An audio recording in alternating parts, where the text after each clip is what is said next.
Promotion with Special Populations. My name is Dr. Spencer Willis. I'm the instructor for this class, or for this course rather. I go by Dr. Willis or Dr. Spencer or Professor Willis or Professor Spencer. So in this presentation, I'm going to go over the syllabus so you can understand what's required, what's expected in this course. The first page you have my office information or my office location information, Fieldhouse 100K, my office hours by appointment, you have the telephone number and the office fax number and my email. You also have your required text, so it's Multicultural Health, published in 2010 by Ritter and Hoffman. You need to make sure that you get your textbook. You have several assignments from your textbook, and then you also have midterm and your final exams are from your textbook. So that's very important and vital to your success in this course. So buy your textbooks. Course overview. Course description rather. This course seeks to identify healthcare issues relevant to at-risk populations or communities and also facilitate any health promotion or disease prevention activities. Ideally, we would focus on two groups in this course, the race and ethnic groups, and then also your non-ethnic groups. Race ethnic groups would be your African Americans, Caucasians, Hispanics, Asians and Pacific Islanders, things of that nature, American Indians. And then your non-ethnic groups would be the LGBT population, so that's the lesbian, gay, transgender, bisexual population. Also, you have your migrant farm workers. Those two populations will be presented in the last chapter of your textbook, I believe. So make sure that you get your textbook so you can understand that. You can read over the course descriptions on your own. I'm going to go ahead and start with the course requirements. So at this time, if you haven't printed out your syllabus, then you can go ahead and pause this video and print it out now. Excuse me. From now on, I'm going to go through detail of what's required in these sections. And if you want to highlight on a hard copy, then you're more than welcome to. Or if you rather not do that, you just want to listen to my voice, then you're more welcome to do that as well. But we're going to go on with course requirements. So you have assignments in the intro quiz. So in the course, you have 13 assignments, and the assignments are going to be or must be submitted in a Word document. So that means that they must end in the suffix DOC or DOCX. Make sure that they end in those, because otherwise it's going to be difficult for me to open them. And if I can't open them, then it may affect your grade negatively. So make sure that you save your assignments in the appropriate suffix. So that means if you're using pages on a Mac computer, they have the option to save as DOC or DOCX. Same if you're using any other word processing platform, make sure you have the capability to save your Word documents with DOC or DOCX. Otherwise, I can't open them. Also, in your assignments, you may have to utilize other resources besides your textbook. Now, when you do that, it's important that you cite those sources in APA format. If you need any additional information on how to cite in APA or what's the guidelines for APA, there's a good website. It's owl.purdue.edu, I believe. If not, you can just Google OWL Purdue, PURDUE, APA in the Google search box, and you should it should be like the first link that pops up. It'll give you good information about your in-text citation. So that means it's when you're writing your paper and you need to cite a statement or cite where you got the information from, then that's the in-text citation. And it also gives you information about your reference page or your works cited page and how you do your citations there. So make sure that you find those resources to cite in APA format, because otherwise you may lose points for not doing so. And also, most importantly, it protects you from plagiarism accusations. So if I'm reading anything and it's not, there's no citations, I know that you guys don't know everything. I don't know everything, and I have a doctorate degree, so I still have to cite where I got the information from. That gives credit to the original author and their thought, and that protects me against plagiarism. So the same thing goes for you. So be sure to look up those resources, and if you need help, always send me an email, and I can forward you or post some resources for the class to use in regards to APA. In addition to those assignments, you have your intro quiz. The intro quiz is a quiz on the information that's presented in this presentation, so your syllabus quiz. So make sure that you take notes, or good detailed notes, not only so you can complete your assignments accurately, but also so you can pass your syllabus quiz. So your assignments and your quizzes are due every Wednesday at noon. This is a strictly enforced deadline, so make sure you have everything submitted by its due date, Wednesday at noon. And it's easy to remember, Wednesday at noon for everything. I usually start grading assignments maybe Wednesday nights, probably Thursday mornings, depending on my workload. So it's important that you have those in by the due date. Otherwise, you may receive a 0. Next, we have the PSA. So I'm going to briefly describe the PSA here, and I'm going to give you more information about it when it's closer to that due date of April 6th. But ideally, this assignment is designed to get students comfortable with presenting, or with developing rather, health education information using electronic formats. Excuse me. So we know that nowadays we don't rely a lot on brochures or flyers to provide us with health education. We typically get our information from electronic sources. So they may be online, it may be through TV, not necessarily radio anymore, but basically online or through TV or other types of media that we are exposed to. So you're going to develop a PSA similar to what you see on TV. So those are like your commercials that you see regarding the truth ads that are around tobacco prevention. You also have like some CDC ads, the Centers for Disease Control, the Office of Tobacco Control and Smoking, or Smoking Health rather. They have PSAs that also discourage the use of tobacco by showing the population those vulgar images of people with holes in their necks, or with people that suffer from disabilities as a result of their tobacco use. So you're going to do a PSA similar to that. Now, you're going to identify a health disparity that's on page 14 through 19. So on those pages, you have health disparities that are separated, or that are presented by race ethnic groups. So depending on the race ethnic group will be the disparity that's associated with it. You're going to identify or choose a disparity rather, and then you're going to develop a PSA to address it or to educate about it. So, like I said before, I'm going to give you more information about what's expected if you want to address the health disparity, or if you want to educate about the health disparity. So be on the lookout for that closer to the due date, or not closer, but you have enough time to work on it before the due date. So one thing I want to mention, a couple of things I want to mention is in the PSAs, you are encouraged to be as creative as possible. So you can use PowerPoint, Prezi, or any type of movie making software that you have access to develop your PSA. You also can use pictures, video clips, so excuse me, or anything else that you have access to. But make sure that that any types of pictures that you use, or video clips, or clip art, are uncopyrighted, because you don't want to use information that you don't, or materials that you don't have not access, but you don't have permission to.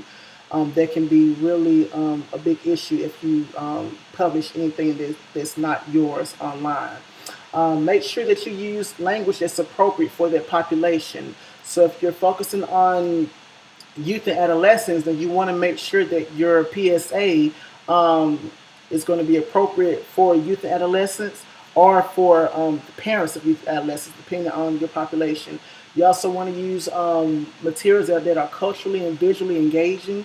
So you want to use language, colors, phrases, etc. that's going to be idea for that population. And then also, like I said before, you want to get written permission if you use any pictures, or if you take any pictures of any individuals. So, and if you take pictures, if you don't get permission, then there should not be any identifying information in that picture. So, for example, if you look on Google in Google Images and you look for obese people, there may be images of obese people, but their faces are not shown. So that way, I cannot see who the person actually is. I just see their body. So you can do that, or you can use that clip art on Google Images if you're focusing on obesity or anything else. But if you are taking pictures yourself, or if you're using any clip art that's found online or any pictures online, make sure that they're uncopyrighted or you have permission to do so or to use them. And this is due on Wednesday, April the 6th at noon. Next, you have your discussion. So your discussion, you have 6 discussion forums that you participate in, and you choose which 6 you want to do. You also have a mandatory discussion forum. I believe it's week 7. Excuse me. I'm going to scroll down later on in the presentation so you can see it's in the course outline. But you have 1 mandatory, and the other 5 are for you to choose. They're all worth 20 points each. So that's divided up into 10 points for your initial post, and then you have 10 points for responding to the other person's post. Now, when you respond to the other person's post, you need to respond using a scholarly tone. So that means that you have to have some meat or some substance to your post, not just, yes, I agree with him or her. That's not enough. It needs to be more than that. That's the only way that you can earn those 20 points for your discussion questions. So typically, I try to grade those 24 hours afterwards. Depending on my work schedule, my workload, it may be the weekend when I get to grading your discussion questions. So don't panic if you don't have a grade Thursday or Thursday at noon when you check your discussion. I usually try to stick to that 24-hour deadline, or I would do it on the weekend. FYI. Next, you have your community service project. So, since we focus a lot on, or primarily on different populations, special populations or vulnerable populations, then you're going to identify an agency within your hometown or within the DFW Metroplex that offers services to those special populations that's outlined in the textbook. And it doesn't have to be all of them, just maybe one, So what I need from this project, I need the information from the agency. So that would be the name of the agency, the supervisor, who's ever over volunteers, the address and phone number. And if there's an email available, then give me the email address. I need this by February 5th. I need to verify that you've actually scheduled time to volunteer with this agency. So make sure that I have that information available by that day. Now, when you submit this information, that's worth 100 points right there. And then lastly, you will have, after you've engaged in your volunteer activities, you're going to develop a 1-page paper that's going to summarize the activities and also who, what, where, and when aspects of the experience. So, who did you work with? Who did you work with, like the population rather? What did you actually do? Where did you do it? And when did you actually volunteer? So all that information needs to be available in that 1-page paper. Also, you need to describe how this made you feel and also relate it back to a textbook, a chapter within the textbook. So if you work with youth and adolescents, then there should be a chapter within the textbook that talks about youth and adolescents of a particular race and ethnic groups. If you work with LGBT population, then you relate back to that chapter, etc., etc. So this needs to be submitted by Wednesday, April 27th at noon. And I think I may have to update the points for this. It may be worth 20% of your grade, I believe. I think the agency information and contact information is worth 100, and then this is worth 100 points. So 100 points, 100 points, 200 points, that's 20% of your grade. And I think I may have to update that, so just gonna look out for that. Yeah, I think I do. Yeah, it's actually the community service or experiential learning is actually worth 20%. So I need to update that. Then lastly, you have your exams. So you have 2 exams in the class. There's the midterm exam and the final exam. They will be administered during the midterm week and final week, or according to the slide. I'm sorry, not the slide, but the outline on the next page. But make sure that you have your book, because these exams are going to cover all information in your textbook and also in the PowerPoint slides. The test will be multiple choice matching and true false questions, and also it's going to be open book, open note, and you're going to have a 3 hour time limit. So you need to make sure that you organize your notes accordingly so that you can utilize your time as efficient as possible when you're completing your exam. You don't want to waste time doing that, or flipping through pages, rather not.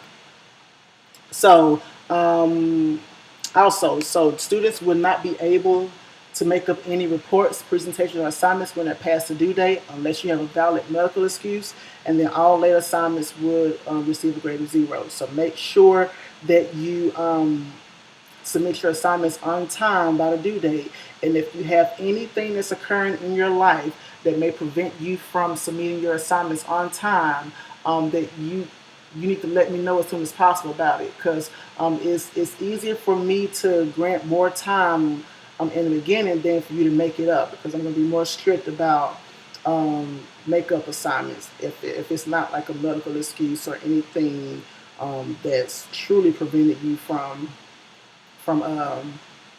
completing your assignments.